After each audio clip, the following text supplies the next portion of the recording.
Estamos conmemorando exactamente los 201 años de la llamada independencia de Colombia.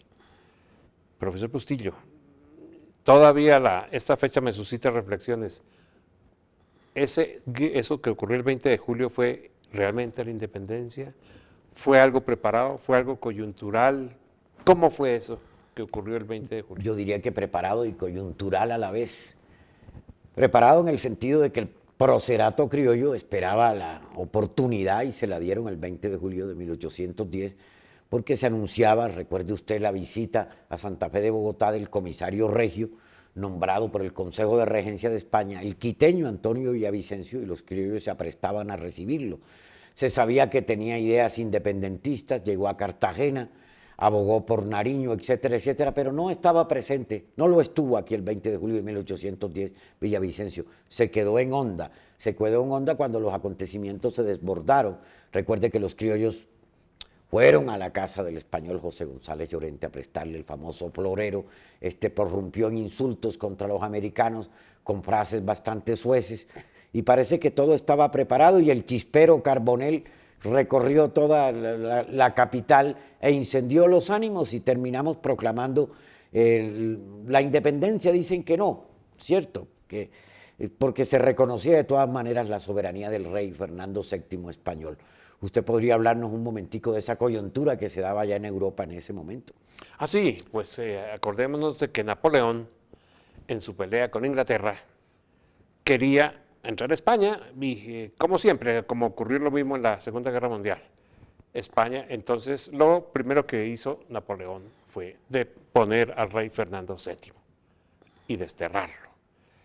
Ahí fue cuando estalló la cuestión. Usted tiene un tratado muy interesante sobre Bayona, sobre los sucesos de Bayona, que fueron los que repercutieron definitivamente aquí. Y aquí entonces cuando se estalló,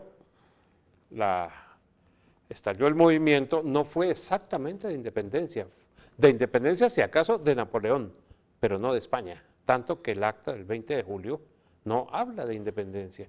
Por eso yo personalmente pienso que la fecha está como un poco mal celebrada. ¿No cree que debiera ser un poco más tarde, profesor? Bueno, mire usted que tiene razón en el sentido de que el acta de 19 de abril de 1810 en Venezuela, en Caracas, que se nos adelantó en eso, pues habla del reconocimiento tácito a Fernando VII como monarca de ultramar y de estos territorios que los españoles consideraban provincias españolas, no colonias.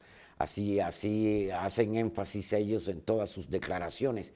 Y sobre todo mandan embajadores acá, y en calidad de ese embajadores que llega de comisario regio, llega precisamente Antonio Villavicencio, y los criollos se preparan para agasajarlo, y como ya decíamos hace un rato, pues se estalla la chispa con las expresiones del chapetón, que así le decían a los españoles González Llorente, y de pronto se prende la revolución. Pero pensarían los criollos darle largas al asunto. Recuerde usted el tribuno del pueblo, José Acevedo y Gómez, y su célebre frase en el balcón: si perdéis estos momentos de efervescencia y calor, si dejáis escapar esta ocasión única y feliz, dentro de 24 horas seréis tratados como insurgentes. Se acordaba él de aquellos acontecimientos de los comuneros que se hicieron alrededor de aquel famoso grito: que viva el rey, abajo el mal gobierno, porque parece que había mucho realismo en América. El mismo libertador Simón Bolívar escribe una carta al general Posada y le dice precisamente, dice, cuánto trabajo me ha costado darle carácter internacional a esta guerra. Los jefes de la expedición misma de Pablo Morillo, Enrile y Morales eran criollos, y cuántos soldados criollos venezolanos en la batalla de Boyacá después, en 1819. Pero en fin, el procerato criollo ya tenía eso en mente, y los acontecimientos estallaron y trataron ellos de encauzar la revolución valiéndose precisamente de esa coyuntura. Fue coyuntural la cosa, pero como usted bien lo dice, pues hay que mirar a Europa. El emperador quería bloquear a Inglaterra, Portugal no quería el bloqueo de Inglaterra, ha sido el aliado tradicional de Inglaterra en todas las oportunidades, y los ejércitos franceses entonces, para hacer cumplir el bloqueo, se meten a España con la intención de irse a Portugal. Mandan los ingleses un cuerpo expedicionario, entre ellos llega nada menos que el duque de Wellington, que derrotaría después a Napoleón Bonaparte en 1815 en la batalla de Waterloo. Ahora, bien interesante es que como evolución de esto que ocurrió el 20 de julio, día de mercado, nos dimos ya un año después la primera constitución escrita tal vez que existe en nuestra historia colombiana, de las instituciones. ¿Cómo era esa constitución? Monárquica. Cundinamarca hizo su propia constitución con sujeción a su majestad el rey Fernando VII, a quien queríamos todavía que viniera a gobernar acá. Al año siguiente ya definitivamente, no señor, no más monarquía, viene la independencia. Y en eso sí yo creo que le hemos hecho muy poco, no hemos alabado suficientemente la figura de don Antonio Nariño, el precursor y el autor prácticamente intelectual de esto que llamamos independencia. Sí, porque como presidente del estado de Cundinamarca, presidente dictador, prácticamente es Morillo, perdón, es el Nariño quien declara la independencia absoluta de España, pero en esto se adelanta Cartagena y creo que Monpós también en 1811, el 11 de noviembre de 1811, Cartagena prorrumpe en independencia absoluta de la corona española, ya no reconoce la soberanía de Fernando VII.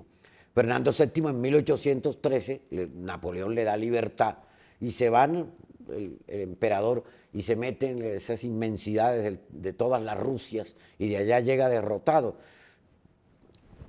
Precisamente ese es el camino que esas derrotas lo van a conducir necesariamente a Waterloo y al exilio definitivo y muerte en Santa Elena. Pero llega Fernando VII y reúne a los españoles que le habían hecho la guerra a los franceses y pregunta quién se ha destacado precisamente aquí. El general Castaño, vencedor en la batalla de Bailén contra el francés Dupont, la primera batalla que puso en aprietos a Napoleón Bonaparte, tanto que lo hizo ir a España.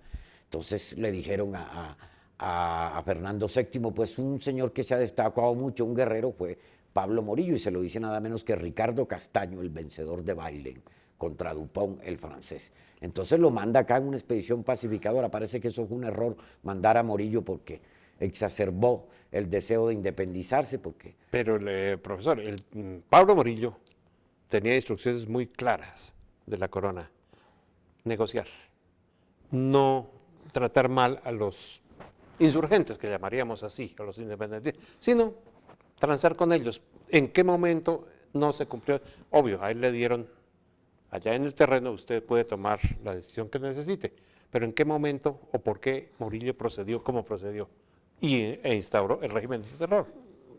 Parece que llega a Venezuela y lanza una proclama de paz, etcétera, y parece que los guerreros venezolanos, Piar entre ellos, Bermúdez, los que después harían la independencia de Venezuela con Bolívar, pues echan en saco roto las promesas de Morillo y se rebelan y se toman después a la isla de Margarita otra vez definitivamente.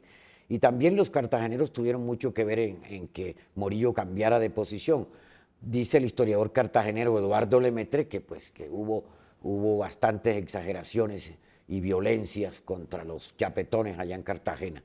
Y eso cambió el ánimo de Morillo, definitivamente. Pero ya él tenía un propósito, la reconquista definitiva y el procerato criollo, y sobre todo Simón Bolívar tenía otro, tanto que lo puso en práctica con la guerra a muerte, ahondar definitivamente, zanjar ese problema con España a sangre y fuego. Y eso es exactamente la epopeya que estamos conmemorando ahora, 201 años después de ocurridos los acontecimientos del 20 de julio de 1810. 20 de julio de 1810, sí, señor. Entonces, esto fue lo que aconteció. Yo creo que suficiente por el momento. Despedimos este programa y los convocamos hasta el próximo tema.